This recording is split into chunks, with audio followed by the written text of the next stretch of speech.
and eights is the dead man's hand. Aces and eights is the hand of fate. He had the winning hand, but it came too late. He paired an ace and an eight. James B. Hickok. He was a trapper for 15 years before he became a scout in the Union Army during the Civil War. They say he could hit a dime at 50 paces, and that he could stand between two telegraph poles with a revolver in each hand and hit both poles at the same time. Big man, 6'1" in his moccasins. He had great grace and dignity and a reputation of behaving like a gentleman. Wild Bill Hickok, he traveled far. Wild Bill, he traveled bold, until he rode into Deadwood Gulch to prospect for gold.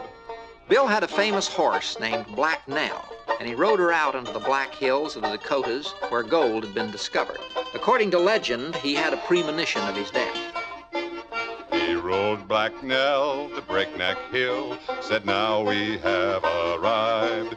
But I got a hunch it's my last camp, and I'll never leave this gulch alive. Oh, aces and eights is the dead man's hand. Aces and eights is the hand of fate. He had the winning hand, but it came too late. He paired an ace and an eight. That night he wrote to his loving wife, if we should meet no more, I'll breathe your name with my last breath, and I'll see you on that other shore. Poker was Bill's favorite game, and on the afternoon of August 2nd, 1876, he was playing at a table. Bill was facing the front door, but a rear door was standing open. Now Bill did a thing next afternoon, a thing he never done before.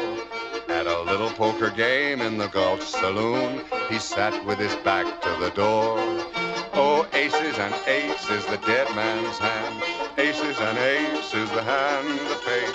He had the winning hand, but it came too late. He paired an ace and an eight. Then Jack McCall sneaked up to the bar and drew a bead on Hickok's head. With a .45 Colt, he shot from behind, and he dropped Wild Bill stone dead. Yes, he paired an ace and an eight.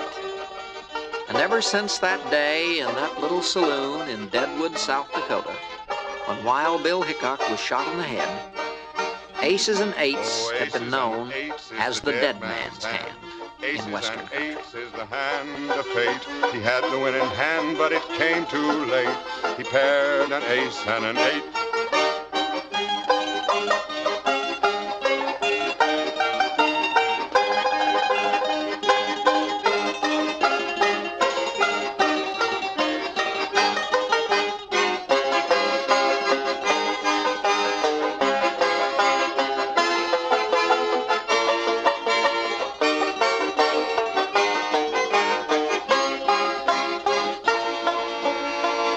Bill Hickok, he traveled far. Wild Bill, he traveled bold, until he came to Deadwood Gulch to prospect for gold. Oh, aces and eights is the dead man's hand. Aces and eights is the hand of fate. He had the winning hand, but it came too late. He paired an ace and an eight.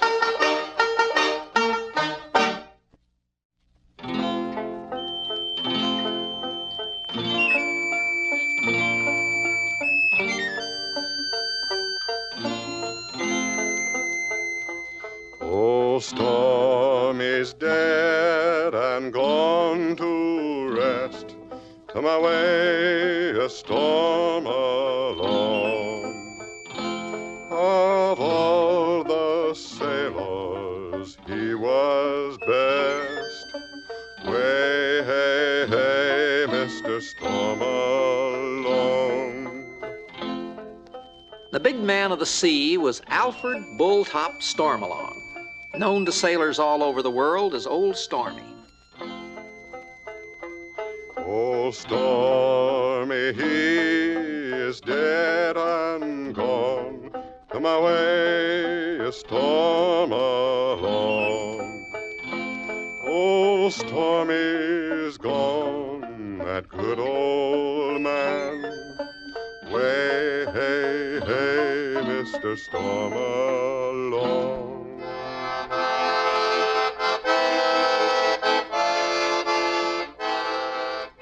Old Stormy was so big they had to build a special ship for him.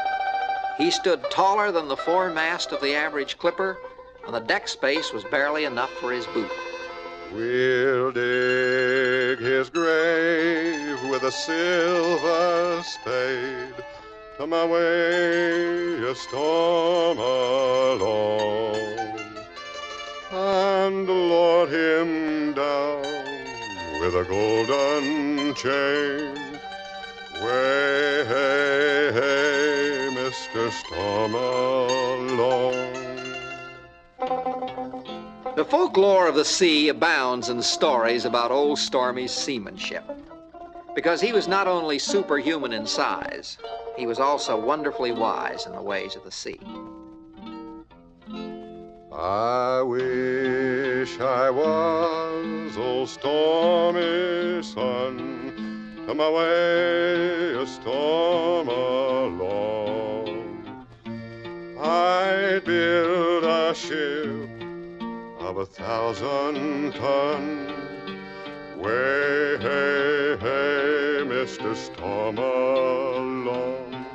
I'd fill her with a New England rum, to my way a storm along. And all my shellbacks, they'd have some. Way, hey, hey, Mr. Storm along. Perhaps the most famous tale describes the passage of Stormy's ship through the English Channel. She was too big to navigate the channel properly, and she got stuck in the Straits of Dover. Old Stormy sent his men over the sides with soap, and she just managed to squeeze through. And ever since then, the Dover cliffs have been soap white and the waters thereabout foamy with suds. Oh, Stormy, he is dead and gone, to my way a storm along. Oh, Stormy's gone, that good old man. Way, hey, hey, Mr. Storm along.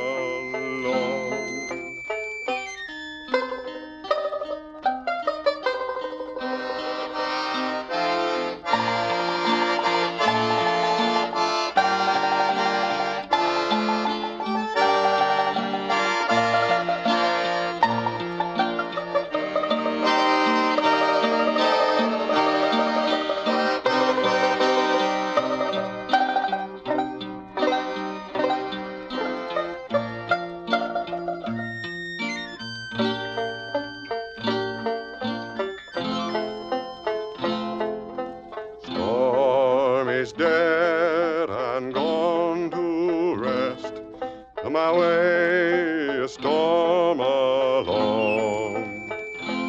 Of all the sailors, he was best. Way, hey, hey, Mr. Storm along.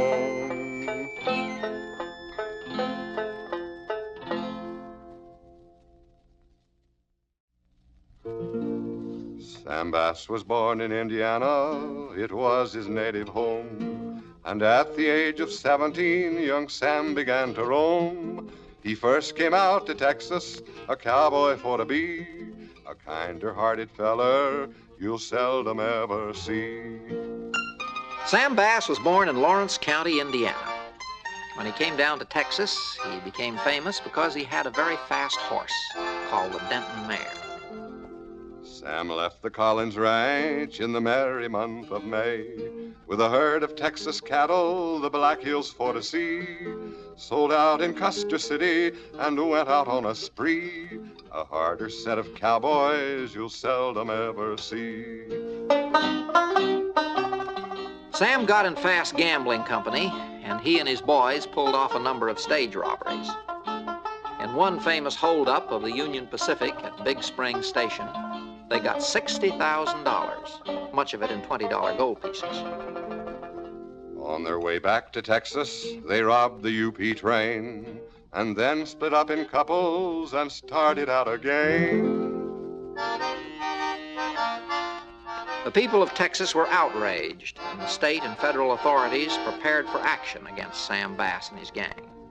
Sam made it back to Texas, all right side up with care. Rode into the town of Denton with all his friends to share. Sam's life was short in Texas, 4 robberies did he do.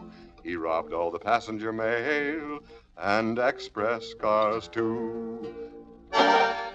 For 7 weeks, sheriffs, detectives, and posses, together with state rangers, trailed the Bass gang. The rangers were tipped off that Sam and his boys were going to try and rob a bank at Round Rock.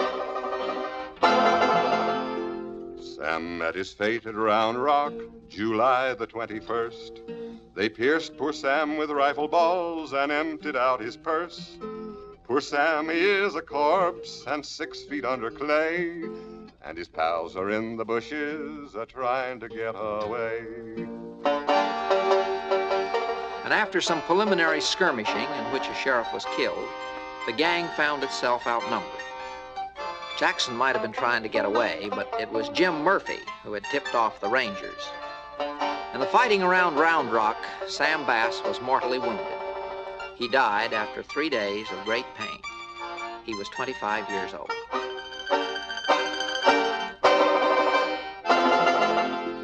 Jim Murphy sold out Sam and left his friends to mourn. Oh, what a scorching Jim will get when Gabriel blows his horn. Perhaps he's got to heaven, there's none of us can say. But if I'm right in my surmise, he's gone the other way.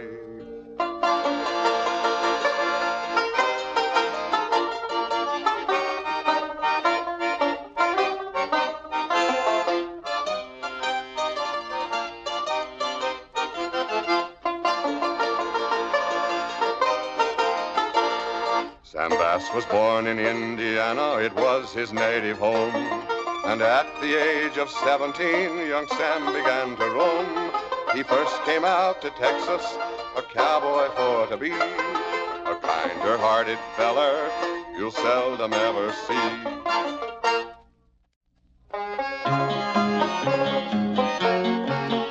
Jesse James was the lad that killed many a man. He robbed the Glendale train. But that dirty little coward that shot Mr. Howard has laid poor Jesse in his grave. Poor Jesse had a wife to mourn for his life. 3 children, they were brave. But that dirty little coward that shot Mr. Howard has laid poor Jesse in his grave. It was Robert Ford, that dirty little coward. I wonder how does he feel?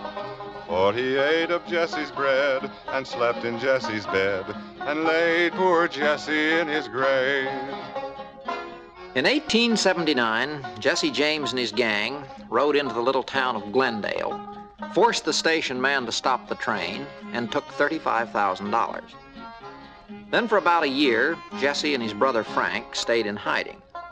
But then they started up again. It was his brother Frank who robbed the Gallatin Bank and carried the money from the town. It was in this very place that they had a little race and shot Captain Sheets to the ground. Poor Jesse had a wife to mourn for his life. 3 children, they were brave. But that dirty little coward that shot Mr. Howard has laid poor Jesse in his grave. They went to the crossing not very far from there, and there they did the same. With the agent on his knees, he delivered up the keys to the outlaws Frank and Jesse James.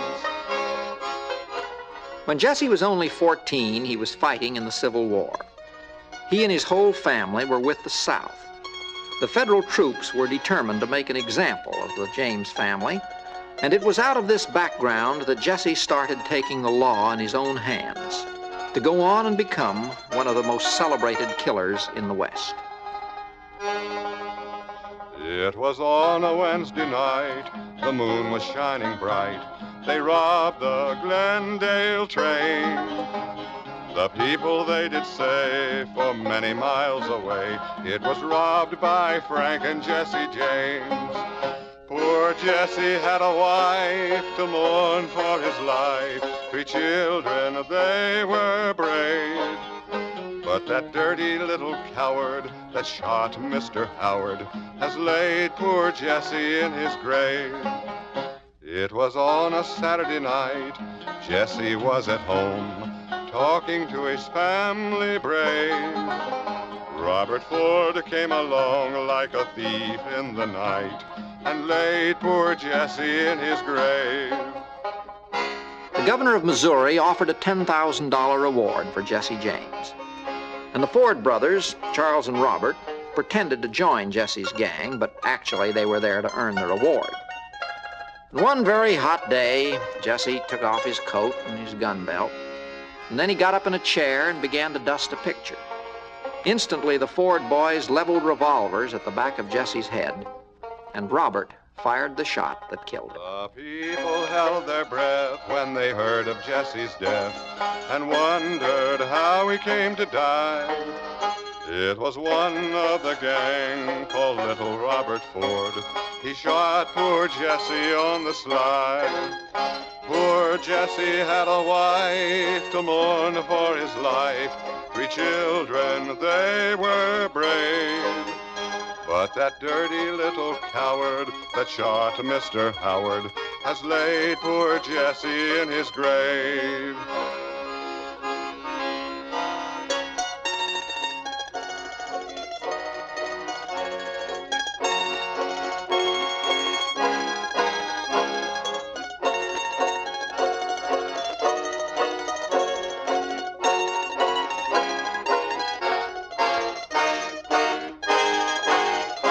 This song was made by Bill Legashade as soon as the news did arrive. He said there was no man with the law in his hand could take Jesse James when alive. Poor Jesse had a wife to mourn for his life. 3 children, they were brave. But that dirty little coward that shot Mr. Howard has laid poor Jesse in his grave.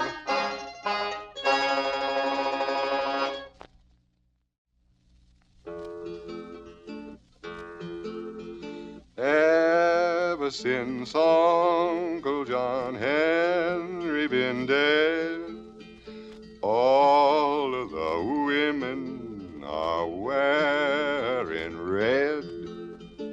The big man of the South was John Henry. No matter where you go below the Mason and Dixon line, you'll hear tall tales about him.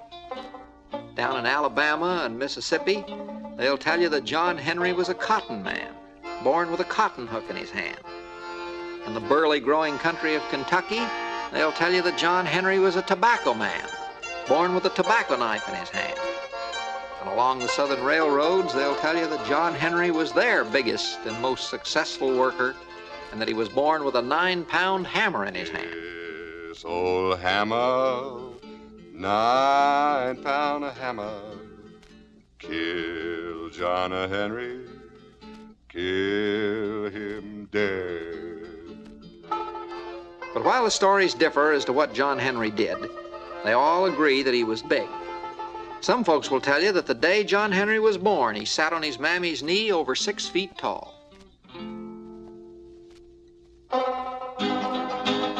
When John Henry was a baby, sitting on his mammy's knee, he said that Big Ben tunnel on the C&O line, gonna be the death of me, Lord, Lord, gonna be the death of me. The most famous story about John Henry comes from West Virginia and tells of a contest with a pile-driving steam drill that he had on the C&O Railroad. The captain says, John Henry, why not bring a steam drill round? Gwine take that old steam drill out on the job. Gwine wipe the steel on down. Lord, Lord, gwine wipe the steel on down.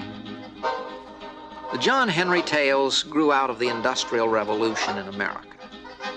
Men were afraid that the machine would put them out of jobs, and so they created in their imagination a giant that was bigger and stronger than any machine. The steam drill started on the right hand, John Henry on the left hand. He says, before I let the steam drill beat me down, I'll die with a hammer in my hand. Lord, Lord, I'll die with a hammer in my hand. The captain says, John Henry, this mountain's sinking in. But old John Henry say to the captain, oh my, that's just my hammer sucking wind. Lord, Lord, that's just my hammer sucking wind. The man that made that steam drill said that it was mighty fine. But old John Henry, he drilled 15 feet. Steam drill only made 9. Lord, Lord, steam drill only made 9. When John Henry swung his hammer, looked like hit as a striking fire. He swung his hammer till he broke his pole heart. He laid down his hammer and died. Lord, Lord, he laid down his hammer and died. Yes, he laid down his hammer and died. But he beat the steam drill first. Ever since Uncle John Henry been dead, all of the women are wearing red. This old hammer, 9-pound hammer, killed John Henry, kill him dead. But some folks will tell you that John Henry never did die.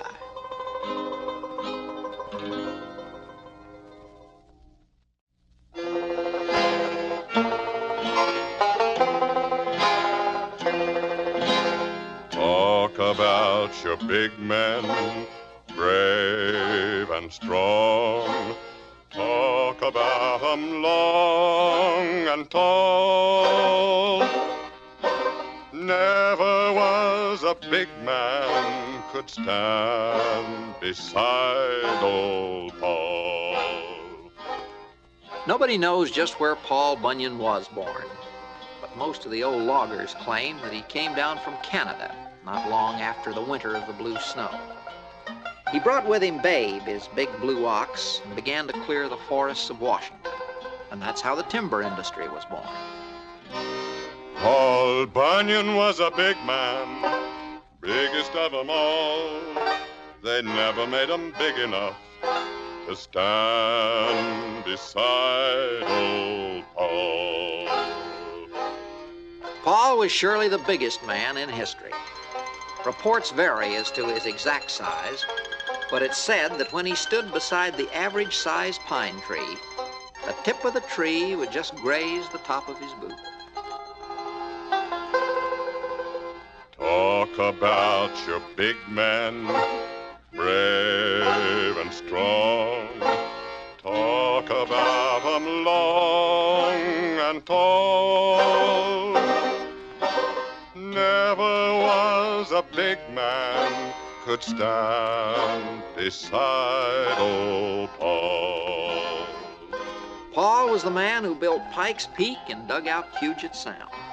Paul would think nothing of building a box to trap a blizzard or harnessing Babe to a glacier to get it down to the logging country where he could use it to level off a mountain. Hey, Paul, you mighty logger, you raise a dust storm when you holler. Comb your beard with a fresh young pine tree. You and Babe make logging history. Hey, Paul, you mighty logger. Hey, Paul, you mighty man. Paul did a lot of tall talking. He'd talk for 65 days and nights without stopping, and Paul invented arithmetic. and algebra and cube root and all those things, because you know there's a lot of figuring in the logging business. And of course then he had to invent things like grindstones and double-bitted axes and sawmills to carry on his affairs. In fact, in a whole lot of ways, you might say that old Paul invented America. Talk about your big men, brave and strong. Talk about 'em long and tall. Never was a big man could stand beside old Paul. Babe, the big blue ox, was born in the winter of the blue snow. It snowed as blue as the sky that year, and Babe was just as blue as the snow. When Paul found him, he wasn't big enough to fill Paul's vest pocket. But Paul fed him and played with him until he became the greatest ox in history. Yes, Babe was a big ox, biggest of 'em all. Only Babe was big enough to stand beside old Paul. Babe measured 62 axe handles and a plug of chewing tobacco between his horns. He could outrun a cyclone, and he could drink a river dry every 15 minutes. Yay, Babe, your bright blue ox, coat like silk and voice like thunder. Who made an ox like you, I wonder? Yay, Babe, haul away the lumber. Yay, Babe, your bright blue ox. Yay, Babe, your bright blue ox. Babe could pull anything that had an end on it, and he always dragged the cookhouse, the bunkhouse, and all the other camp buildings when Paul's crew moved to a new job. Of course, Babe always snaked the logs to the river before the spring drive, and Paul used him for special jobs like moving hills and such. Old Paul could never have invented the logging industry without Babe, the blue ox. Talk about your big men, brave and strong. Talk about 'em long and tall. Never was a big man could stand beside old Paul. At first, Paul and Babe did all the logging by themselves. But as Paul's plans grew more stupendous, he needed some help.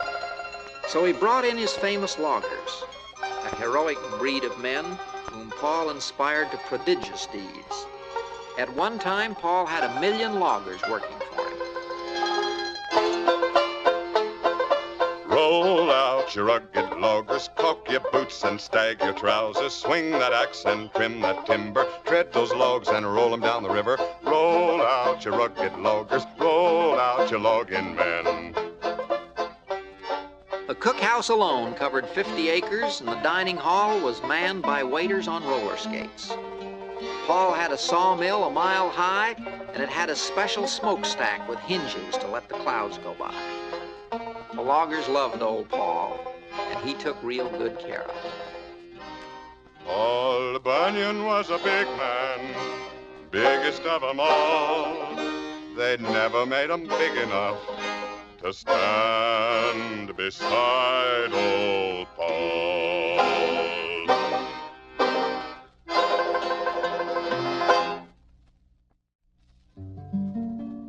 There are 3 things that make a man sad.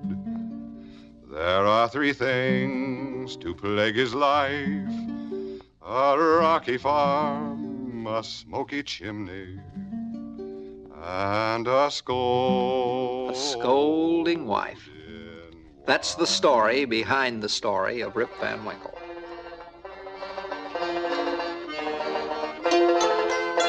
Oh, Rip Van Winkle got mighty tired, it appears. Oh, Rip Van Winkle took a nap for 20 years. Rip was a kind, easygoing sort of man who loved everybody and whom everybody loved in return. The only trouble was that maybe he was just a little bit lazy. He takes the world easy, white bread or brown.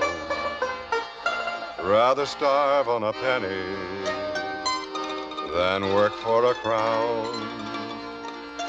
He'll take his old rifle for hours on end and stroll through the mountains with his dog for a friend. Oh, Rip Van Winkle got mighty tired, it appears. Oh, Rip Van Winkle took a nap for 20 years. Yes, Rip didn't have much taste for work. He takes the world easy, white bread or brown.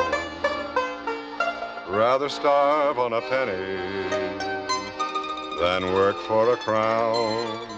He'd spend most of his time wandering around the mountains with his rifle and his dog. He'll take his old rifle for hours on end and stroll through the mountains with his dog for a friend. Then you remember there came a time when Rip relaxed a little too far. Oh, Rip Van Winkle got mighty tired, it appears. Oh, Rip Van Winkle took a nap for 20 years. But as I said, the root of all this trouble was that wife of Rip's. Some men love women. Rip may be strange. He loves his loafing, and I don't think he'll change. Yes, Rip's wife must have been a holy terror. She was after him night and day. She wouldn't let up, and her tongue just kept a-flying. And when he couldn't take it any longer, old Rip knew what to do. So when his wife starts to scold him, and he sees it won't pass, he just takes to his mountains and lies on the grass. Oh, Rip Van Winkle got mighty tired, it appears. Oh, Rip Van Winkle took a nap for 20 years. And you know, when Rip woke up from that 20-year nap, he found some big changes in his world. When he'd gone to sleep, he'd been a subject of King George III. But when he woke up, he was a free American citizen, and Thomas Jefferson was his president. Rip's wife had died, but he bore that bravely. The one thing that grieved him was that his old dog didn't recognize him. His daughter had grown up, and so he went to live with her. He was mighty proud of his grandchildren. But the 20-year nap hadn't changed Rip much.